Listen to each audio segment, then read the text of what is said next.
All right, welcome to The Art of Being Freed. I have the pleasure of introducing our next guest, Mr. Brendan Boyd. I'm going to let him tell the entire story from scratch, but in particular, one of the things that really had me gravitating to Brendan was his energy. It's like a lightning bolt of energy, and I really like to tap into how to cultivate that energy if it's not there, especially when you need to do things that you know you need to do. Brendan, welcome to The Art of Being Freed. What's up, brother? I appreciate you, man. I know we met several months ago, and I remember at that time you wasn't even doing guests. It was just you were just focused on like your solo content, and I gotta compliment you because you've been doing it. It's at a certain level of quality, and you've been hella consistent. So I'm excited to be on this new platform with you, as a guest to share some value, to connect with you in that way, man. But just as far as me, I don't know how deep into the story you want to go. You know what I'm saying, or where you want to start from. But however, I'm a digital entrepreneur strategist. I got a focus in the podcasting space. And I'm someone that decided to quit real estate because that money coming in as an agent was entirely too slow. And I wanted to reinvest in myself and figure out how to make money faster. Because one of my mentors told me it's easier to make a lot of money in a short amount of time than it is to make a little bit amount of money in a long amount of time. So once I realized that, I just started to double down and focus on learning and implementing. I really like the idea of just having a sense of urgency of going for it all at once. If you're going to go for it, go all in. But you talking about going all in and having a sense of urgency. Bro, we don't even know if this podcast episode is going to make it. You know what I'm saying? We're hoping that it's going to get edited, it's going to go out to the people, but we don't know for sure. So the thing is, people get comfortable with like, I could do this tomorrow, I could do this later, I'm going to do this, next week, I'm going to make that call. But it's like, bro, if you knew that you need to maximize every single hour, minute, second that God gives you in a day, you would take life a little bit more seriously and you would get to your goals a little bit, faster. I'm the same way. Like, I'm not saying I'm the one that does this like every single minute, but there's these glimpses of time where you realize how important every second is. Like when someone passes away, it actually takes you out of that mental perspective. Like, damn, like I could really lose my life. Like he just passed, he was just here. She was just here. And then what happens after that, you go back into the programming of, I'm gonna just take my time and, do this tomorrow. Like we have to stay in that sense of urgency to become successful. You gotta stay in that sense of urgency to really get what you want. You gotta stay in that sense of urgency to change your life to get to where you want to go. And as I continue to realize that, it allowed me to become more successful and take things more serious and actually focus on things that's going to change my life and no longer focus on things that are just for the moment. That's brilliant. Tell me about a time when you didn't have that level of urgency. You needed it to progress, but maybe you were stuck. I know I've come from a place of losing people close to me, and it was hard to re-energize and get back into it. Like, how did you find the strength to move forward? That's when I was living in Boston, bro. I think I left Boston when I was 39, like 38, 39. So my years living in Boston, I think that I was just cruising. You know what I'm saying? I was just on like a cycle. You know what I'm saying? I wasn't moving with the sense of urgency. I wasn't moving with the sense of passion. I wasn't moving with a sense of this is where I want to go.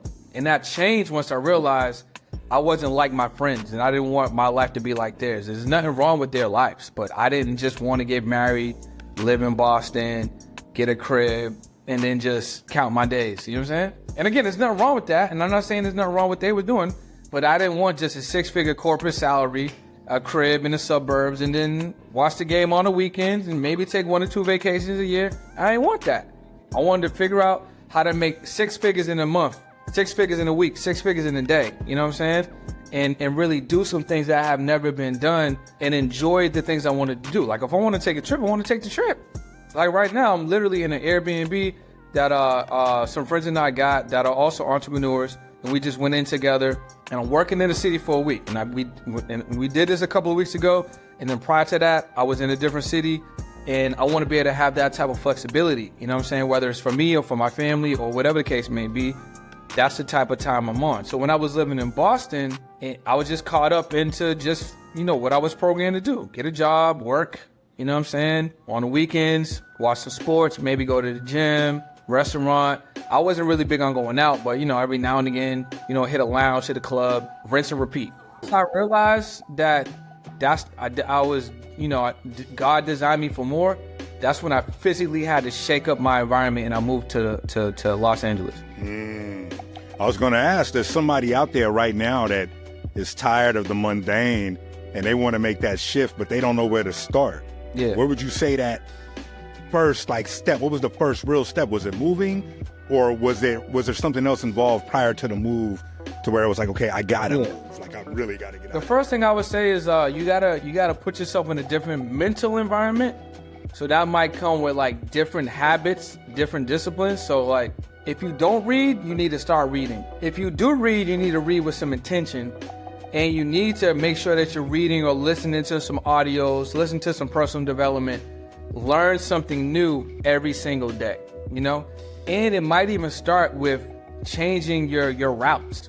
Sometimes, have you ever, let's say you wanted to go to a restaurant, go to the airport, maybe go pick up a friend, right? And it's a total different way to get there. But you find yourself driving back to your house because it's just like a familiar, like a familiar route. You ever try to go somewhere and just end up like, oh man, I didn't mean to, what am I doing over here? Because it's programming. So you have to get out of that program. So you're programmed right now to do the things that you're doing. And how you're living and how you're moving is going to dictate what's going to happen in the next day, the next week, the next month, the next quarter, and the next year.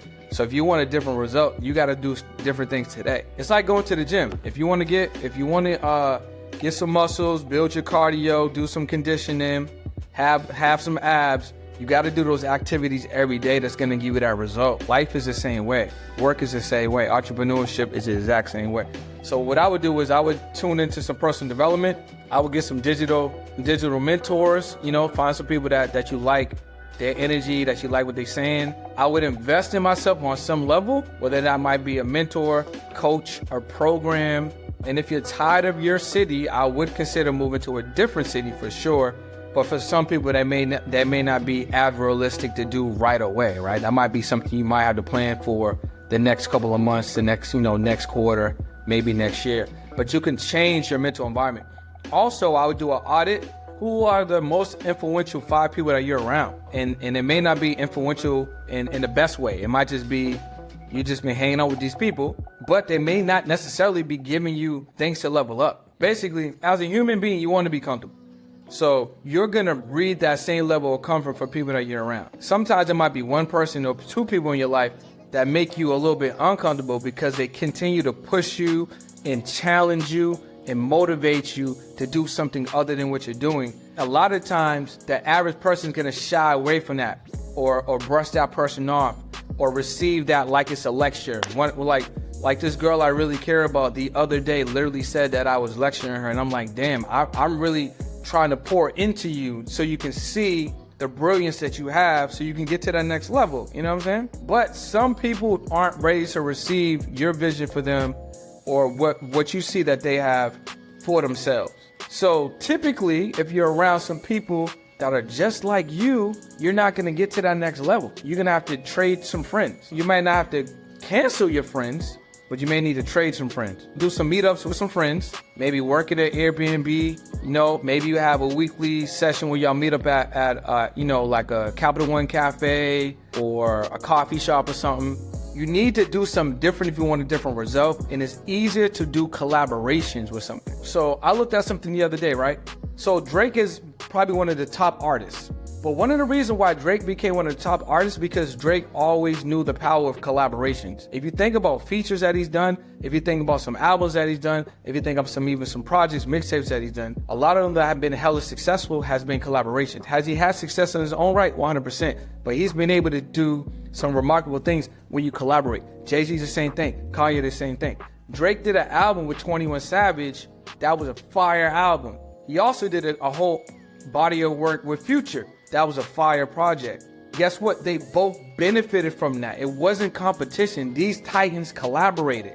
And that's what we should be doing. What are you good at? What is someone else good at? Maybe you're not good at what this other person is.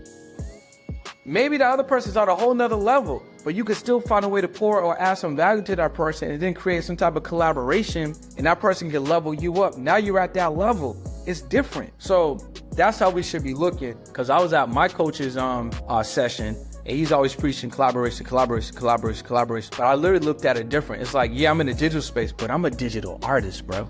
So if Drake is an artist, I'm a digital I'm an entrepreneur, but I'm a digital artist. I can collaborate on anything: a book, program, challenge, workshop, webinar, live, anything at all. But if you collaborate, it's gonna make it bigger. You know what I'm saying? You're gonna benefit way more. The other person's gonna benefit way more. Y'all are gonna get to the finish line faster. I have a couple of friends that did $1 million in a day, brother. A couple of friends that did $100K in a day. Guess what? They got to it faster by collaborating. I had a friend that did too. He did $1 million in a day, and then he did $2 million in a day. But both of those projects, he collaborated to get there with people. That's heavy. And a lot of what you said, it resonates with me most definitely. I actually want to take it back just a brief bit. You mentioned you made the decision to leave when you were 39. You already settled, you're making money. There are some people who might feel like, well, what if I'm too old to make a change? Coming from a hip-hop background, rap and football, rappers and running backs start to get old when they get 30. Yeah. So they say.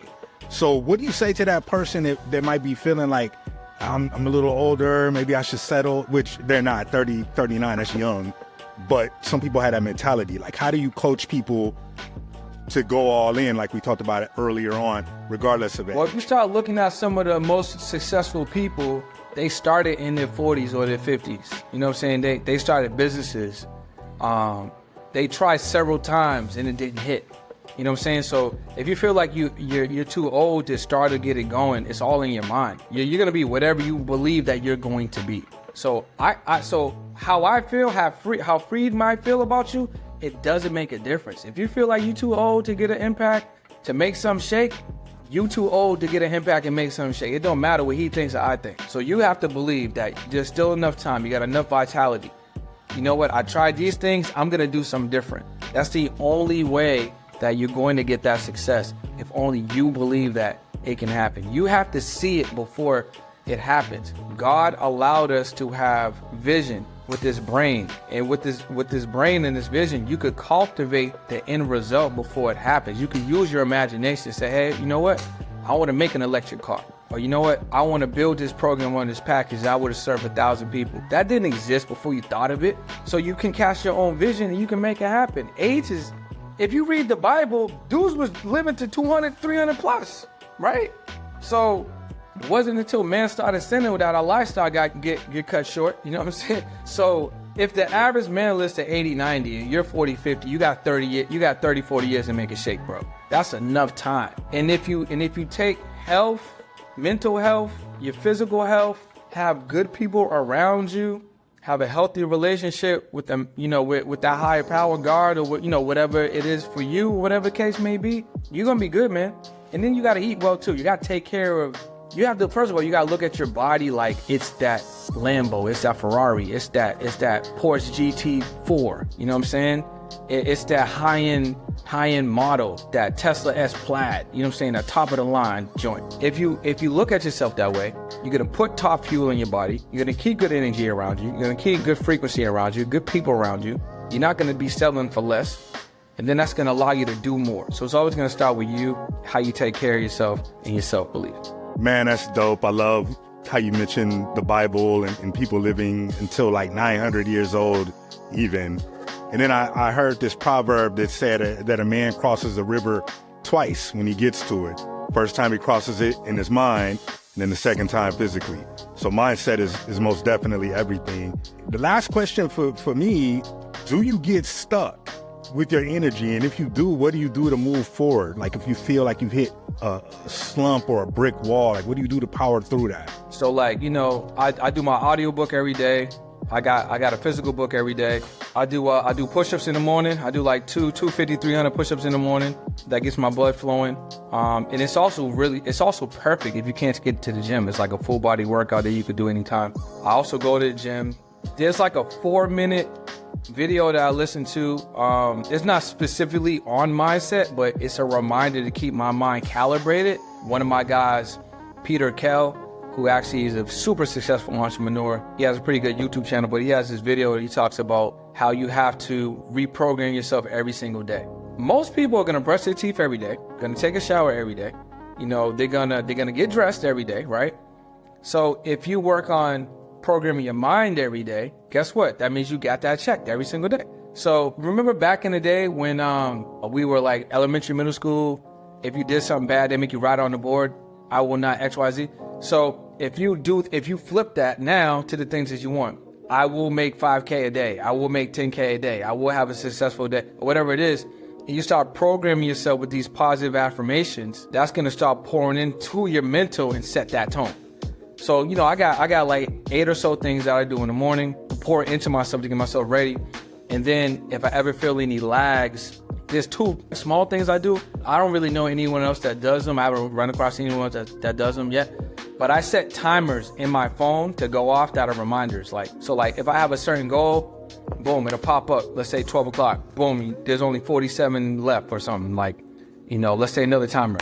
You know, multi-millions coming your way. So I'll preset timers in my phone to tell me what I want to tell myself. And the other thing that I do that I feel like is a super cheat code is if you have affirmations, if you read them and make an audio of yourself reading them or make a video of yourself reading them, and then whenever you feel any lag, just watch that video or listen to the audio of yourself telling yourself what you're gonna be and who you are, and it'll turn you up. But those are the things that work for me, and I'm always looking for other things. Cold plunge, you know, infrared bed, the Normatec suit, do a walk in the morning. Sometimes I have to smack myself in the face. You know what I mean? Whatever I need to just snap out of complacency. Because I'm telling you, you're a human being. By nature, you want to be comfortable. You know what I'm saying? Like, your brain don't want you to be like frazzled. So those are the things that work for me, but I'm always looking for new ways to level up, you know what I'm saying, mentally. I got some dope takeaways. Pouring into yourself is a big takeaway. Also, I love how you set timers to remind yourself of what's to come. It's like you're always in a state of expectance. You know what I mean? So I got took some really dope notes here. Brendan, I want to give the community and the audience an opportunity to know where they can find you. So feel free to just talk about your services and where we can find you and what we can expect from you as we get ready to dive into 2024. And so on Instagram, you guys could go to @it's Brendan Boyd.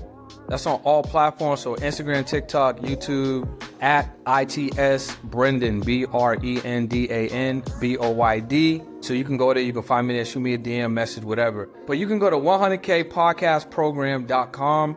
If you're a podcaster or aspiring podcaster, that's a free podcast program. You can go there, you know, learn some marketing strategies, learn how to monetize your show completely for free, stuff like that. So I would recommend going there. Right now, with the Pod Agency, we're looking to really, really work with entrepreneurs and business owners that are looking to get on more podcasts to grow their brand and their business to get more exposure. I have a free training. If you're a business owner or entrepreneur, you're like, yo, I need to get more leads, I need to get more visibility, I need to get in front of more people, I want to go on more podcasts, then 100% we'll be able to do that for you. It'll be a complete free training for you to take advantage of, and then you can get on a call with me or someone from my team, and we can help you out. That's amazing. Appreciate you sharing all that information. It will definitely be linked on the podcast as well as in the video. Brendan, I appreciate you coming through. I got a ton of value. You are very amazing when it comes to providing value and getting right to the point. So I'm really glad we were able to make this work. I'm excited to get this episode out. Until next week, I will see y'all soon. This is your boy Freed with The Art of Being Freed. Check this out if you want to learn more about how to develop and grow your mindset and prepare yourself for the new year. I highly encourage you to follow this podcast. Leave a 5-star review wherever you hear it. The Art of Being Free, we are dropping weekly, and I appreciate you coming through. Until next week, this is your boy Freed with The Art of Being Freed. I will see you soon. Peace.